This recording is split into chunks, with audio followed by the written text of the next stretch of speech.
This hour with the story of an African country opening its arms to Black Americans. Ghana's tourism minister began encouraging African Americans to move there in 2019. As Black Lives Matters protests erupted, she said, quote, "You don't have to stay where you're not wanted." Deborah Patta spent time with one American who chose to make Ghana her home.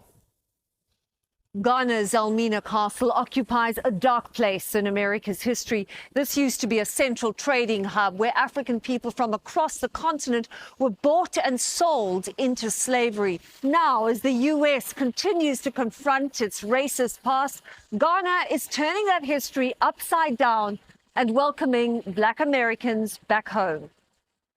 You know, I was living what people would consider the American dream. I was educated, professional, had friends. I was a socialite, but I never felt safe. Sonjai Davis was the epitome of Washington cool. Connected, successful, a therapist trained to deal with emotional health, and yet she was constantly looking over her shoulder. There was just so much unrest. Davis believes trauma is embedded in her DNA, from the transatlantic slave trade to the Tulsa race massacre in 1921, where some of her family were displaced. I was beginning to take an emotional and psychological toll on me. The trauma of racism? It's the trauma. So my immediate thought all the time was, oh my gosh, you know, what if a police officer pulls me over? Am I going to be physically safe? Am I going to come out of it alive? Then George Floyd was murdered at the hands of a police officer, sparking global outrage that demanded this Black life had to matter. I was barely holding on. I could feel myself nearing a nervous breakdown. And that's why I made the decision that I had to get out of there. She had visited Ghana in 2019 during the government's Year of Return campaign, marking 4 centuries after the first slave ship reached Virginia. It attracted a record number of tourists, aiming to convert visitors into residents. George Floyd's name over there. Head of the African Diaspora Forum, Erica Bennett, said after the death of George Floyd, they were inundated with inquiries.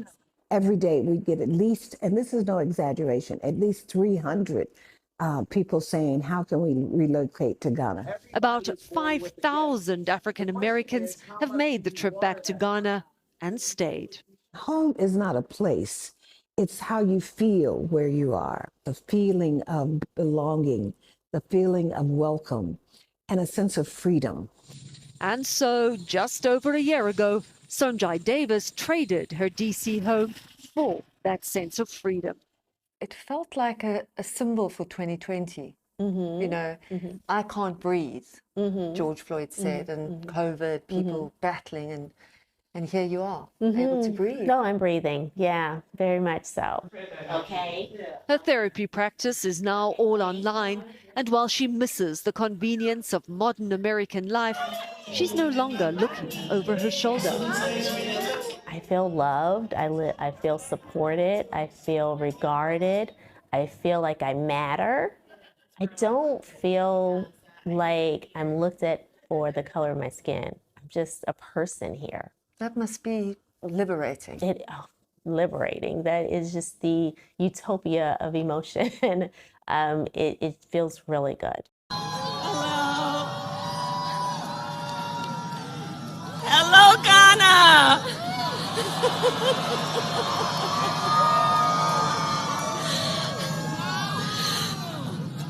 I am incredibly honored to be with you here in Ghana. Many situations, odds that were designed to break them, to demoralize them, to create systems and situations that were to make them feel like less than humans, less than full human beings. But yet they survived. And they tell another history, a history of endurance, a history of faith, a history in believing what is possible, a history not only that tells about the ability that each individual has to survive, but to thrive. And so all these stories must be told. All these stories must be told in a way that we take from this place